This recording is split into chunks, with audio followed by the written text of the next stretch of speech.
Ah, ah. Macron va-t-il être lâché par la droite qui jusque-là a fait profil bas, n'a pas réellement, contrairement à ce qu'elle avait annoncé après les élections législatives de juin 2022, n'a pas clairement joué son rôle d'opposant.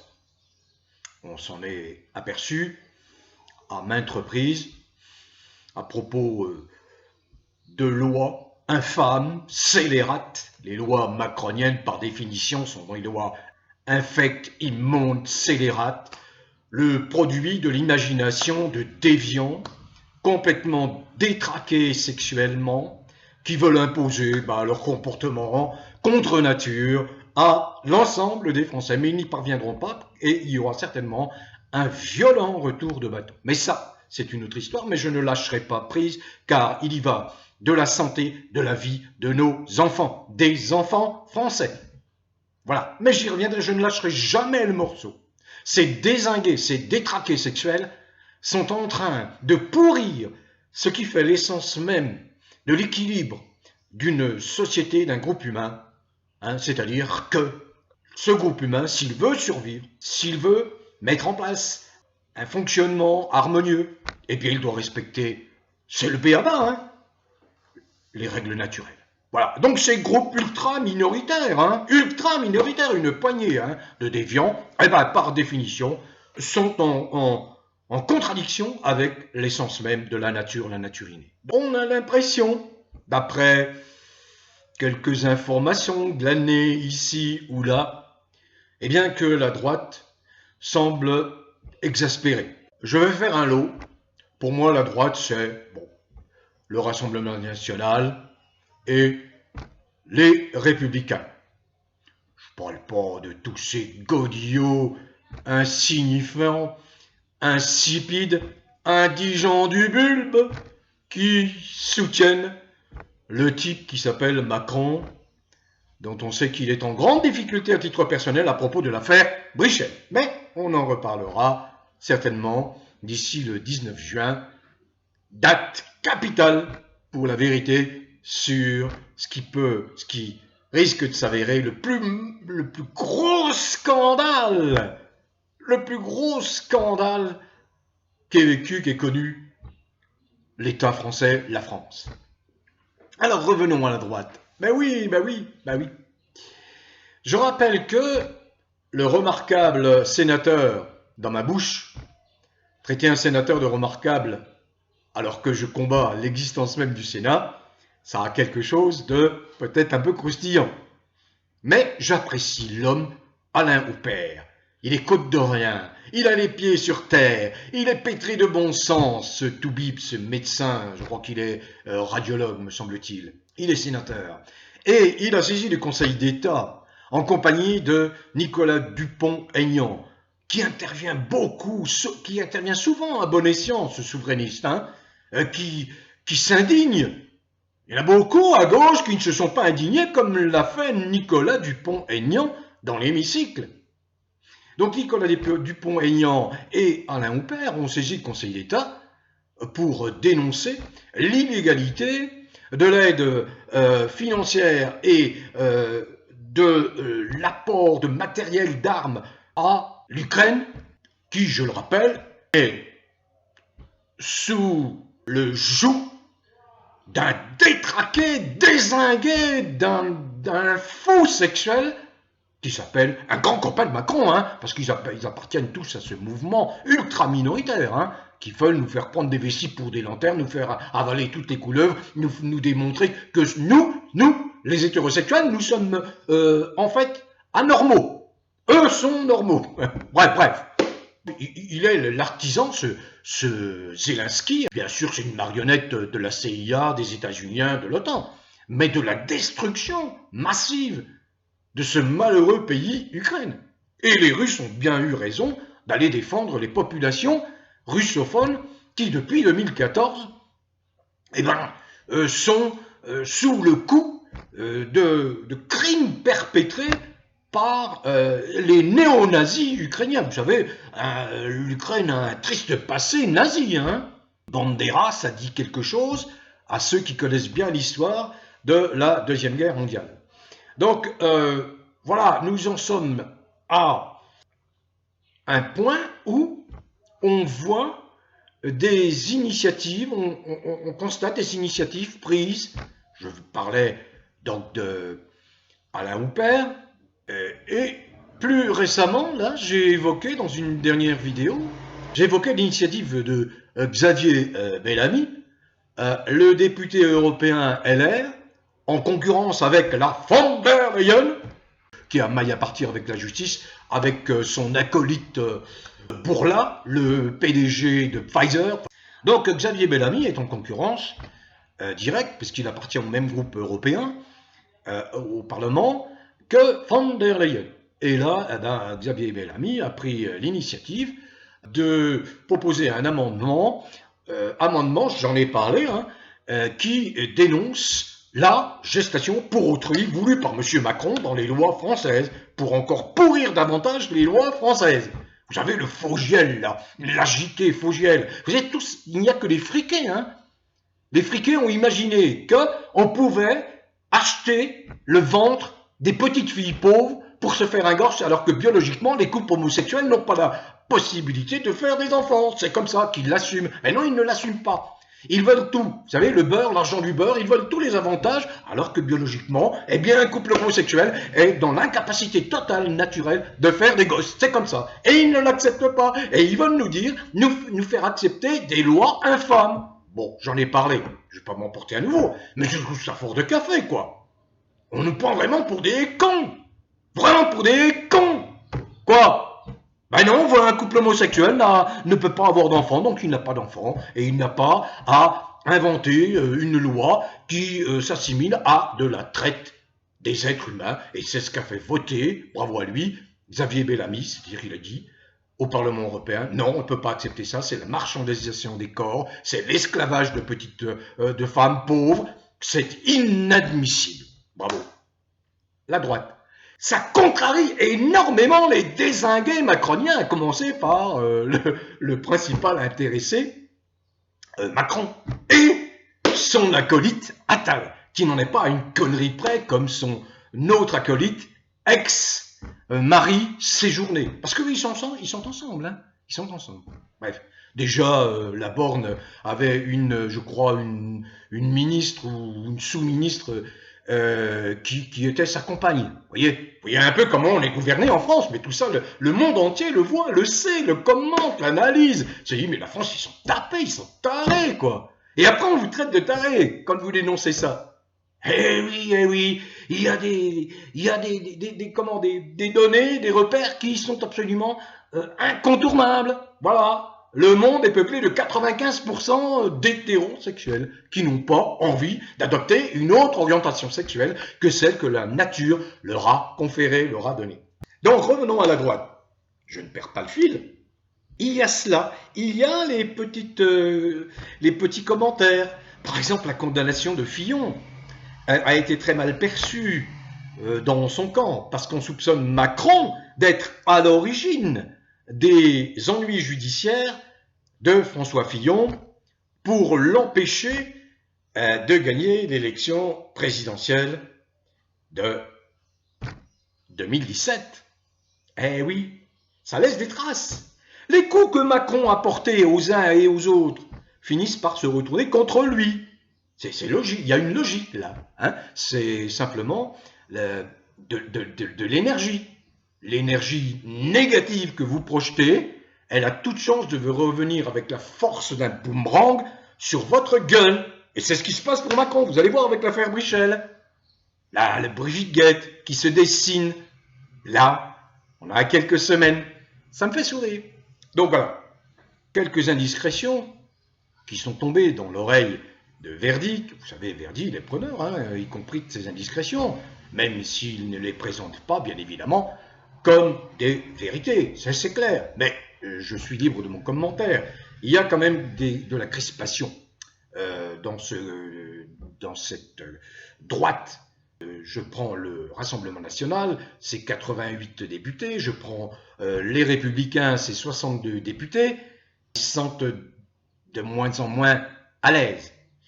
Quand vous ajoutez à cela les annonces tonitruantes, totalement inconscientes, d'un Macron qui persiste ici et qui explique là récemment qu'il n'exclut pas d'envoyer des troupes au sol en Ukraine. Des troupes au sol en Ukraine.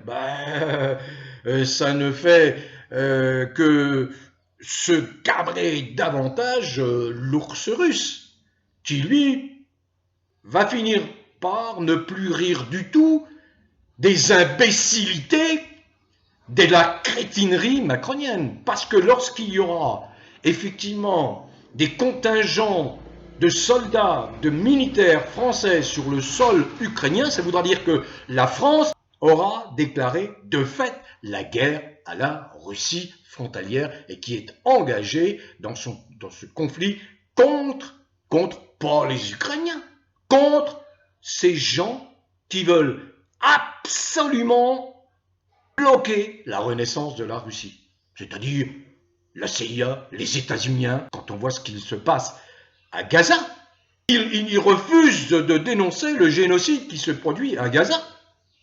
Les États-Unis, ils refusent cela.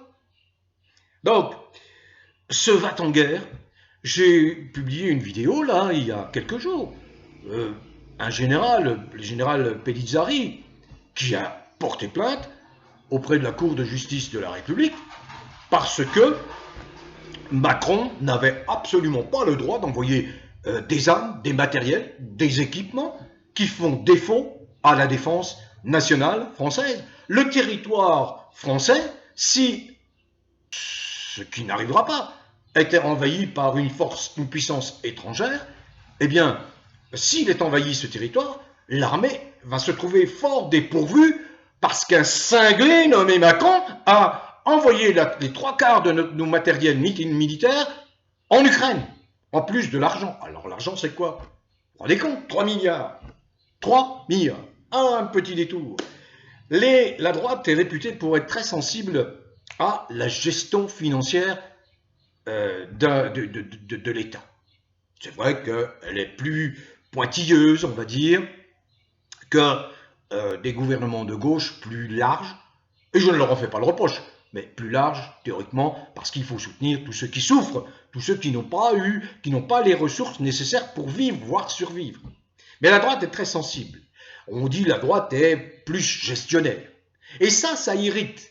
Alors, quand on fait le constat de l'état des finances en France, alors là, c'est plus que catastrophique, beaucoup plus que les chiffres qui sont annoncés officiellement.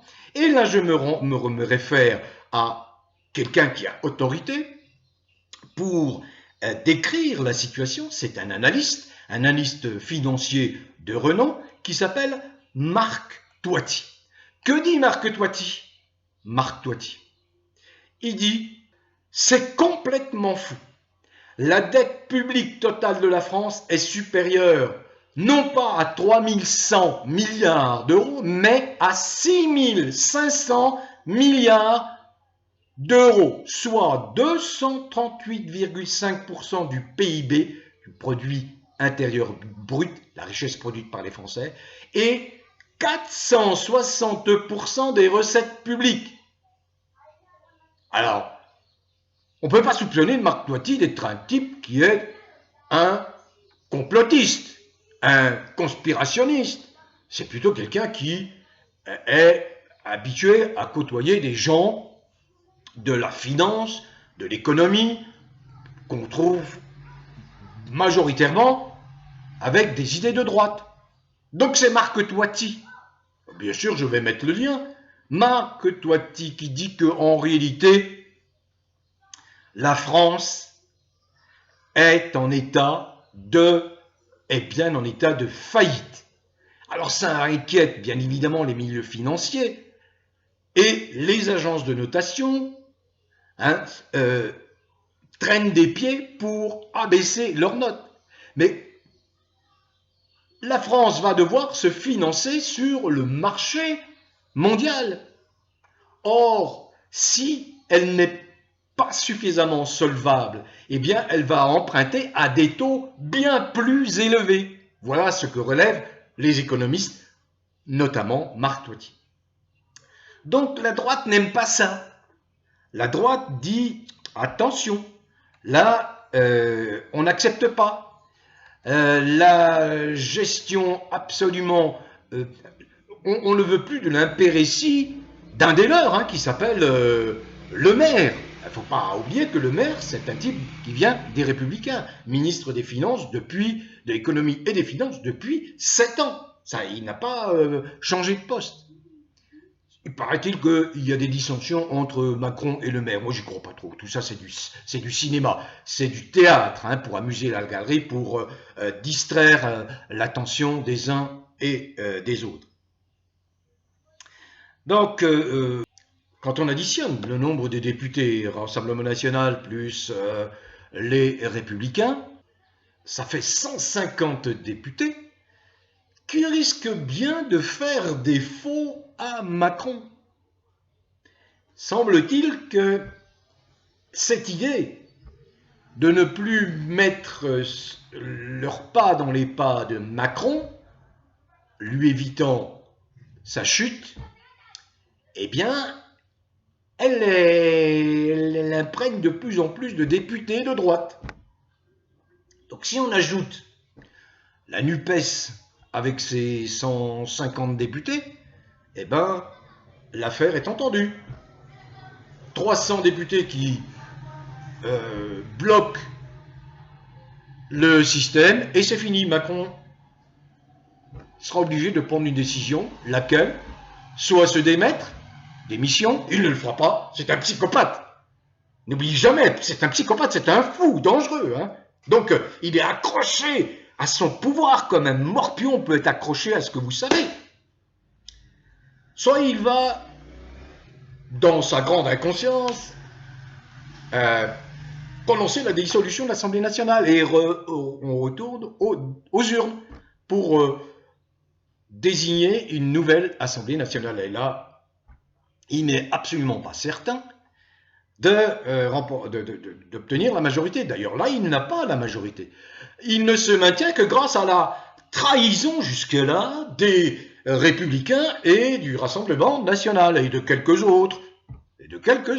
Les écolos, qui soutiennent allègrement le Macron. Bon, tout en sachant son extrême nuisance. Vous voyez un peu la sincérité des écolos français. Bon, allez, je chute par une information que j'ai et qui va toujours dans le même sens, que finalement, l'avenir proche de Macron à la tête de l'État est de moins en moins évident. Je dis bien l'avenir proche. Il y a toujours cette affaire Brichel pendante, Elle risque d'exploser à tout moment. Et si Tucker Carlson, qui a dit qu'il ferait une interview de Xavier Poussard, sort cette interview avant le 9 juin, je peux vous dire que ça va être explosif. Bien, ça sera très intéressant d'assister au procès en diffamation contre Natacha Ray le 19 juin. Je suis très curieux de savoir comment les juges vont appréhender l'affaire. Bref, je termine. Andrei Bezrukov, qui est colonel du SVR, c'est les services de renseignement russes, services de renseignement extérieur russes, s'est lâché et il a expliqué, je le cite, Macron est un coq. Le coq français est le seul oiseau qui peut chanter les pattes dans la merde, comme me le rappelait un ami. Il poursuit en disant « Oubliez Macron, il ne sera bientôt plus là. Il ne risque rien, mais il ne sera bientôt plus président », a déclaré Andrei Bezrukov, officier du renseignement extérieur russe. De toute façon, a-t-il dit, un contingent français ne résoudra rien sur le champ de bataille. L'armée française n'est pas capable de mener une guerre de terrain du type de celle que nous connaissons actuellement. Oh, elle peut frapper avec des missiles nucléaires à partir d'un sous-marin. Elle peut, mais elle n'est pas assez stupide pour le faire. et Macron de ridiculiser encore davantage le foutriquet, le guignolo qui prétend être président de la France alors qu'il n'est qu'un usurpateur, disant, en fait, vous savez, les déclarations de Macron ne valent rien d'un point de vue stratégique. Voilà. Bon vent à tous, continuez à cultiver le bien-être, prenez soin de vous et portez-vous bien.